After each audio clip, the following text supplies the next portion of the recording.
Say I was trying to explain multiplication expanded form. So say I'm doing 36 times 2, and you see I'm recording right now as we're doing this. And I could say that this is really 30 times 2 using the distributive form plus 6 times 2. And if I show this to parents, keep doing this, I'm going to say, okay, so this is what we call distributive because what I've taken is I've given this 2 to each part of it.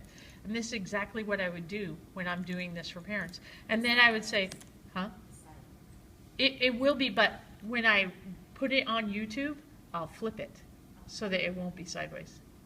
Okay, so then I would say that this is 60 and this is 12, and then I would put it together and say that it's 72. I would just, and then watch.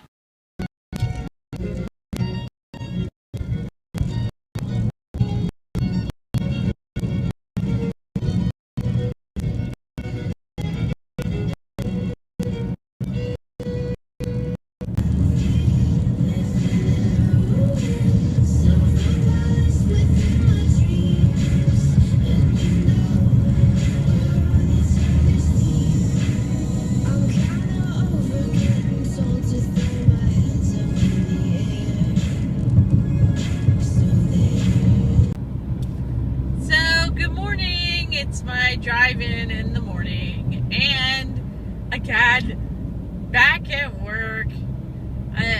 So my hair is doing this funny swoop thing today. Whoop, swoop. Does anybody else have hair like that?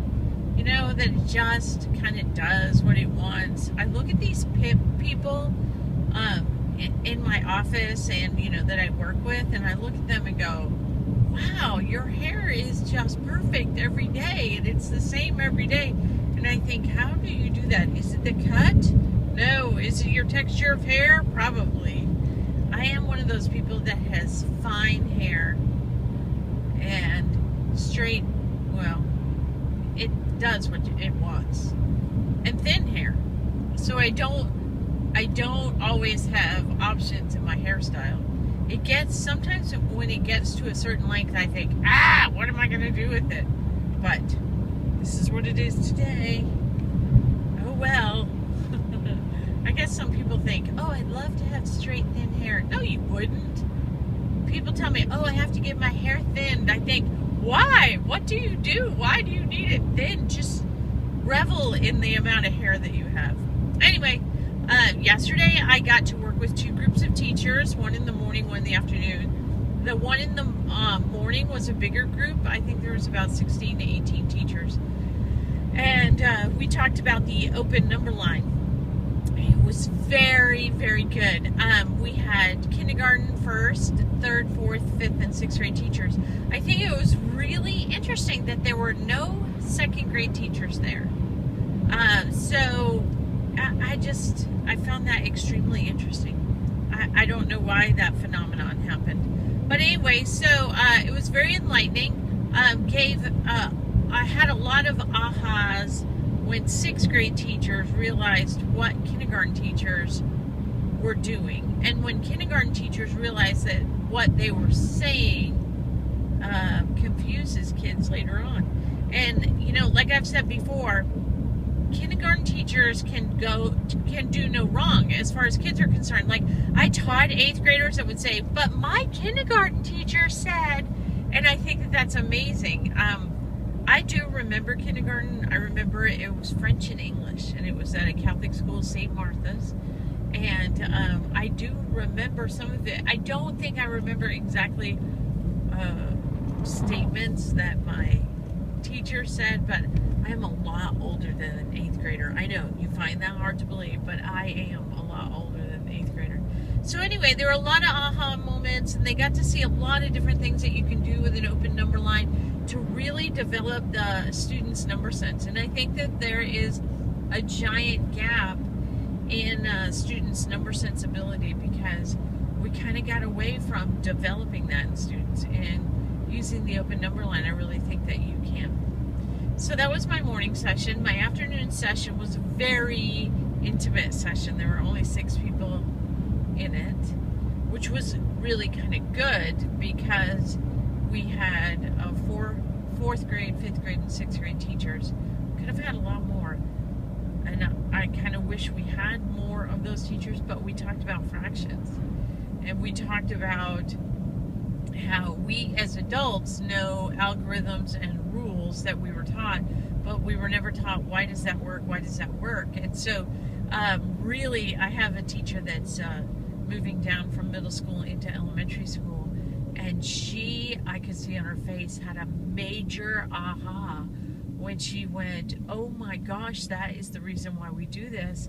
And I said, and that is the reason why the rules don't work, because we teach kids some shortcut things, and what happens is that when they get later on in algebra, and if we haven't developed that algebraic thinking with a strong foundation in quantitative thinking and number sense, then we do them harm. We have a big group of non-thinkers. And we talked about that, how, you know, our education system early on was built to, well, very early on was built so that we could have Bible readers. But after that, in the Industrial Revolution and the buildup of factories, we needed factory workers.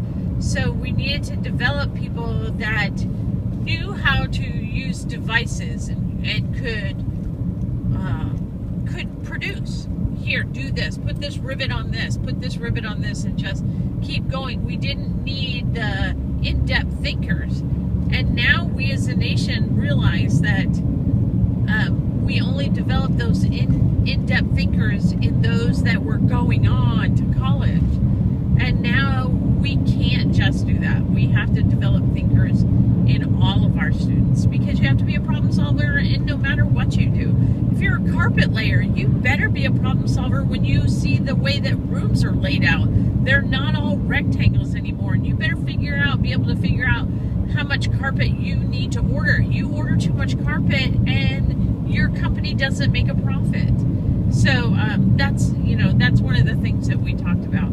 So it was very, like I said, a very intimate group, and I was very pleased that they were there.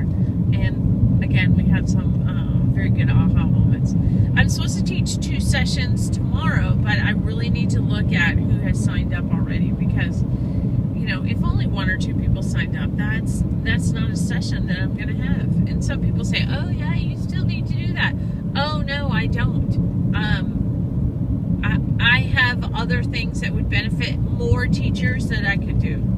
So I'm going to have to look at that. And if it is only 1 or 2, I'm going to email them or call them and say, hey, we're not going to have this session. Sign up for this session at the conference.